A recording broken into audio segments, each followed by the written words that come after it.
dan jemaat yang dikasihi Tuhan Yesus, kiranya damai sejahtera Kristus beserta kita semua. Marilah kita tetap bertumbuh dalam anugerah-Nya dan dalam pengenalan akan Yesus Kristus sebagai Tuhan dan Juru Selamat kita. Selamat mengikuti renungan firman Tuhan hari ini. Tuhan Yesus memberkati. Renungan hari ini Kamis 11 Maret 2022 dengan judul Maksud di Balik Penderitaan. Firman Tuhan terambil dari Yeremia 29 ayat 11 sampai 13 yang berbunyi demikian. Sebab aku ini mengetahui rancangan-rancangan apa yang ada padaku mengenai kamu. Demikianlah firman Tuhan, yaitu rancangan damai sejahtera dan bukan rancangan kecelakaan, untuk memberikan kepadamu hari depan yang penuh harapan. Dan apabila kamu berseru dan datang untuk berdoa kepadaku, maka aku akan mendengarkan kamu. Apabila kamu mencari aku, kamu akan menemukan aku. Bapak, Ibu, dan saudara sekalian, banyak orang berpikir bahwa hidup dalam penderitaan atau kesengsaraan adalah takdir. Tapi benarkah demikian? Alkitab menyatakan bahwa Tuhan tidak pernah merancangkan kecelakaan atau hari depan yang suram bagi umat-Nya. Tetapi rancangan Tuhan adalah rancangan damai sejahtera dan hari depan yang penuh harapan. Tetapi mengapa penderitaan masih seringkali dialami oleh orang percaya?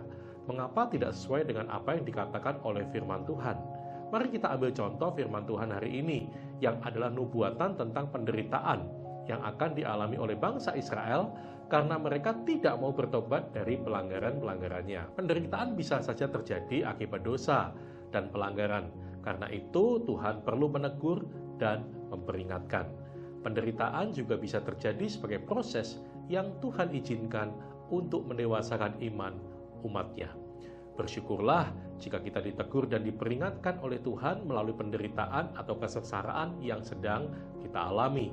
Itu adalah salah satu bukti bahwa Tuhan masih mengasihi kita dan menganggap kita sebagai anak-Nya.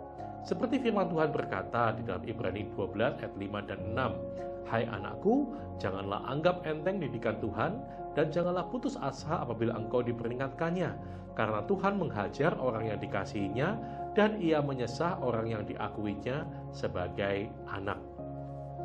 Bapak, Ibu, dan saudara sekalian, lebih baik Tuhan mendisiplin hidup kita sekarang ini, sewaktu kita masih menjalani hidup di bumi, daripada Dia membiarkan kita dan akhirnya kita masuk di dalam kebinasaan kekal. Di balik segala proses yang Tuhan izinkan kita alami, baik itu dalam bentuk penderitaan atau kesengsaraan, Tuhan hendak mengingatkan kita agar dalam segala hal kita senantiasa mengandalkan Dia, bukan mengandalkan kekuatan sendiri atau kekuatan manusia yang terbatas. Alkitab dengan keras menyatakan bahwa Tuhan membenci orang yang hidup dengan mengandalkan kekuatan atau kekuatan manusia. Seberat apapun penderitaan yang kita alami, kalau kita senantiasa mengandalkan Tuhan, kita pasti mampu melewati.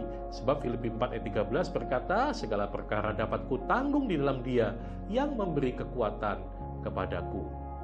Karena itu, firman Tuhan dalam Ayub 5 ayat 17-18 ini kiranya menguatkan kita bahwa sesungguhnya berbahagialah manusia yang ditegur Allah.